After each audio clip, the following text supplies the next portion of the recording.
اسكت، اسكت، طرشت. اسكت، ما تحكي. المغرب هدية بصراحة من أقوى المنتخبات في العالم حاليا، مش في إفريقيا، خليك فتناها أفريقيا. منتخب المغرب هو من أقوى المنتخبات حاليا في العالم. كسس راسك. فينيسيوس ورودريجو وكازيميرو وميليتاو كلهم، أنتوني، كلهم ولا واحد قادر يتعدى المدافع المغرب. وحتى هدف البرازيل هو خطأ من حارس المنتخب المغربي ياسين بونو. في هذا الفيديو غادي نشوفوا ردة فعل ديال الأشقاء العرب والأفارقة على الانتصار التاريخي ديال المغرب على البرازيل. في الحقيقة كانت واحد ردة فعل هستيرية. شوفوا الفيديوهات ورجعوا. أن المباراة كملت من بكري شوية، ربحت فيها المغرب ضد البرازيل ب2-1. مباراة بصراحة ما غيبتوا ما تخرجوا لي هذوك من النبارة والناس اللي حاقدة وحاسدة يجي يقول لك لا البرازيل ناقصة وناقصة ملاعبية وترشنوها والبرازيل ومقابلة ودية. اسكت، طرشت. اسكت، ما تحكي. المغرب هدية بصراحة من أقوى المنتخبات في العالم حاليا، مش في إفريقيا، خليك فتناها أفريقيا. منتخب المغرب هو من أقوى المنتخبات حاليا في العالم. كسس راسك.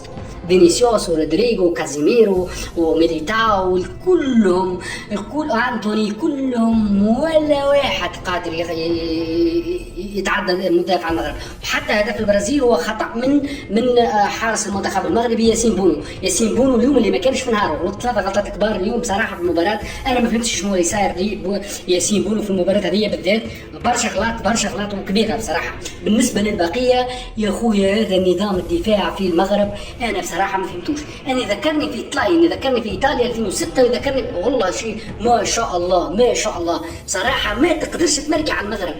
البرازيل وما ادراك من البرازيل، تقول لي لا ناقصه ولا شيء. البرازيليين كلهم محترفين وكلهم من اقوى لاعبي العالم، ما قدروش يتعدوا من دفاع المغرب.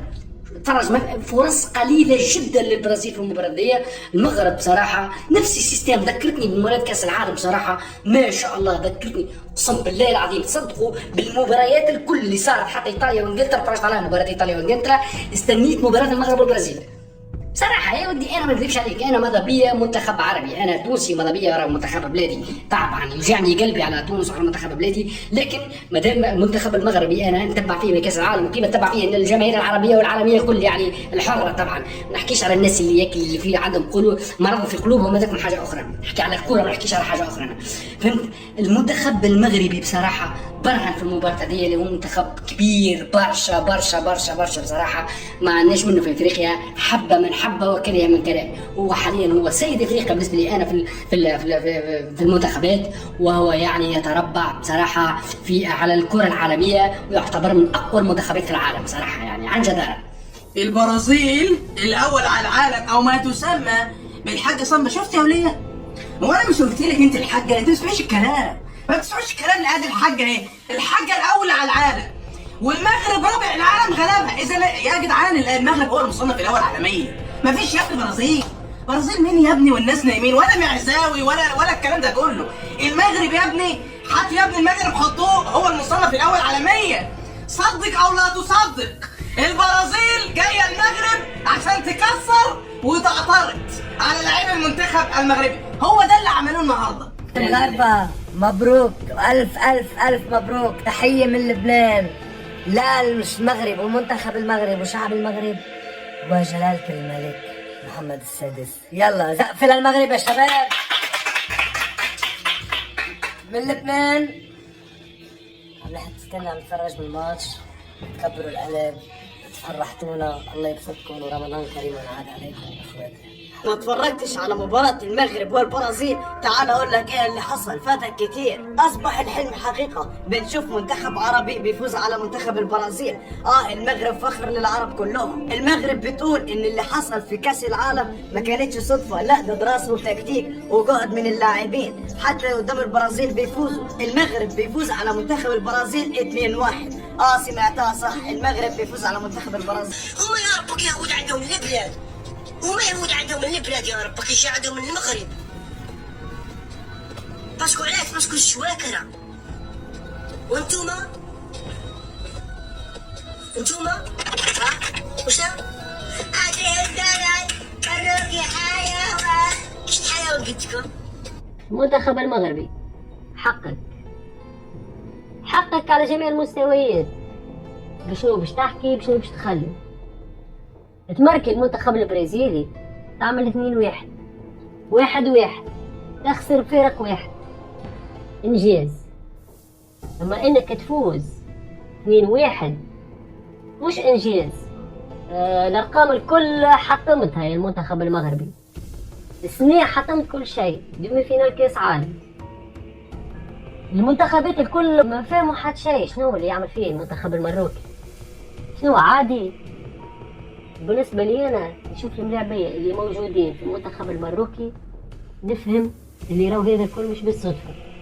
الملاعبية اللي موجودين ومتواجدين كلهم تكوين على مستوى أوروبي. حتى اللي متكونين في المغرب خرجوا لبرا وشوفنا الأداء اللي قاعدين يعملوا فيه توا. السلام عليكم ورحمة الله وبركاته. شلح قطع بلح طلع ولين نطلع شلح قطع بلح بلح يا المغرب. والله العظيم مني مصدوم، قلبي زي البوم. المغرب فازت على البرازيل على راسي وعيني اخوان. ترى ما حضرت المباراة والله. حلو، المباراة ودية يا معلم، لا تسمن ولا تغني بالجوع، اوكي؟ ولكن يا معلم دائما البرازيل بتكفكف فينا يا زلمة. كل ما تلعب مع منتخب عربي يا سيدي العزيز البرازيل بتكفكف فينا. فانا يا سيدي العزيز ما حضرت المباراة. حلو، توقعت معلم البرازيل يعني خلينا نكون صريحين يعني تفوز على المغرب 4-5.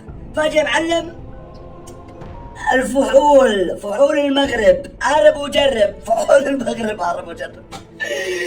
فازت المغرب 2-1 على البرازيل. اقسم بالله العظيم هذا دلاله على انه معلم اللي صار يا سيدي العزيز ردا على الناس يا معلم اللي قالت هاي سلكت مع المغرب وماري دار من داري. سكتتهم معلم اللي صار مع المغرب. معلم جهد، تعب، معلم عزيمه، اصرار. المغرب اعلنت الدمار. فبوفال لبسهم الخنخال. صبيري لعيونك حفرة الطيري. ألف مبروك للمغرب يا معلم. هذا الفوز فوز معنوي لقدام كمان. أقسم بالله العظيم فخر العرب. ولن ننسى ماذا فعلتم في يا معلم في كأس العالم ورمضان. عايز أوصل رسالة للعالم كله، ده مش مجرد انتصار جه كده. أنا قلت إن المغرب هي الأحق بكأس العالم. قلت إن المغرب هم أبطال كأس العالم الحقيقيون ومحدش صدقني.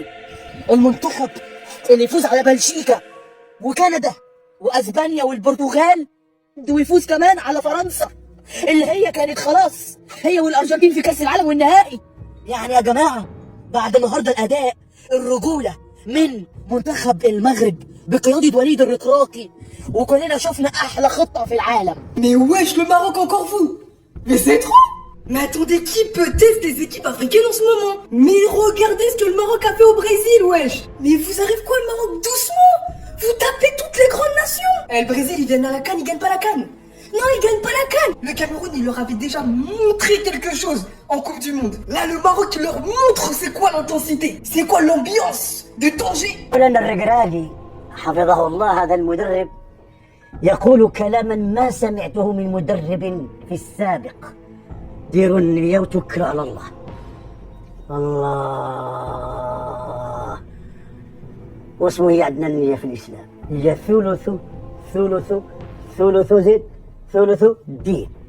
الله أكبر. عمرو سمعت شي واحد يقول ديروا النية وتوكلوا على الله وتعاونوا؟ الإخلاص هو لب الدين. لا إله إلا الله محمد رسول الله. التواضع العجيب، خاصة وأن المدرب هو من أبناء البلد يتعامل مع اللاعبين تعاملا زين. الوالد لأولاده فيضمهم زين ويتجاوز عن أخطائهم ويلاعبهم ويعطي لكل واحد الثقة. أولا الركراكي. تقارن يا ربك، تقارن السبع مع السبع؟ أنا ما فهمتش. وش تقارن بيتبول مع واحد كلب تاع زنقة؟ ها بوسيبل صاحبي. أنا ملاك ربك يلعبون معاه غير الشواكرة. أنا ملاك الشواكرة يبغوا يلعبوا معاه. غير الشواكرة غير الكبار. غير الفرق الكبار اللي انت ربك شوف انت تتخيل غادي تتصور معاهم. انت يا تتخيل غير تصور مع نيمار مع فينيسيوس. اولا شكرا لكل اشقاء العرب والافارقه على هذا الكلام الرائع. وثاني حاجه نوجه رساله لديك الناس اللي كيبخسوا من هذا الانتصار.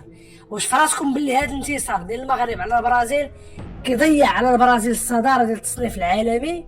واش كتعرف بان بهذا الفوز ديال المغرب على البرازيل ان المغرب كيقدر يدخل في الطوب ديال 10 ديال احسن المنتخبات في العالم في التصنيف ديال الفيفا؟ يا سيدي هذا انتصار تاريخي، وهذا الانتصار كيتعتبر هو الاول على المستوى العربي والافريقي، يعني اول منتخب عربي افريقي كيفوز على المنتخب البرازيلي هو المغرب. يا سيدي هذه كلها مكتسبات لا غادي تستافد منها الكره الافريقيه والكره العربيه. انا عارف ان المغرب دائما ما كيكون هو سباق الانجازات التاريخيه ديال القاره الافريقيه وعلى مستوى العرب. هو اول من تاهل للربع النهائي ديال كاس العالم، هو اول من وصل للنصف النهائي ديال كاس العالم. وصراحه الله هذا المنتخب بقياده الركراكي يمكننا نضربوا به المثال. هذا المنتخب يمكننا نقولوا اليوم عندنا منتخب عربي افريقي كيتصنف من العشره ديال الطوب في العالم، واللي الصحافه العالميه اليوم اصبحت تتغنى بهذا المنتخب، واللي صنفته من اقوى المنتخبات على مستوى العالم. وقالوا ان ذيك الانجاز ديال المنتخب المغربي في كاس العالم قطر والوصول ديالو لنصف النهائي ما كانش صدفه. واكدوا يعني في مباراه البرازيل اللي معظم اللاعبين كيف ما قالوا الاشقاء العرب اللي كفوا ووفوا ان معظم اللاعبين ولا كاملين اللي سيدنا كيلعبوا هاد اللاعبين البرازيل في اعلى مستويات في اوروبا. واخا ما كاينش نيمار، كاين فينيسيوس، كاين رودريغو، كاين كازميرو، كاين لاعبين ديال ريال مدريد، لاعبين ديال توتنهام، لاعبين ديال البارسا، يعني لاعبين من اعلى مستوى. ولكن المنتخب الوطني المغربي بين على انه منتخب عالمي وبدون استثناء. والناس اللي باغا تبخس من هذا النجاح كنقول لهم الله يهديكم، راه هذا هو الحق. وهذا الكلام اللي سمعناه الناس اللي ما عندهمش حقد وما عندهمش ضغينه على هذه البلاد. صراحه الله الف مبروك للمنتخب الوطني المغربي. صراحه الله انتصار مهم جدا، واللي غادي يزيد يعطي واحد الدفعه واحد الشحنه لهاد اللاعبين المنتخب الوطني المغربي باش يقدروا يجابوا اكبر المنتخبات في العالم. وانتم كمغاربه قولوا لي رايكم في هذا الانتصار، واش جاكم انتصار عادي ولا فعلا هو انتصار استحق هذه الهاله الاعلاميه وحتى هذا ردود الافعال من العرب كيف ما شفنا؟ ما تنساوش بارطاجيو الفيديو وقولوا لنا يعني الراي ديالكم.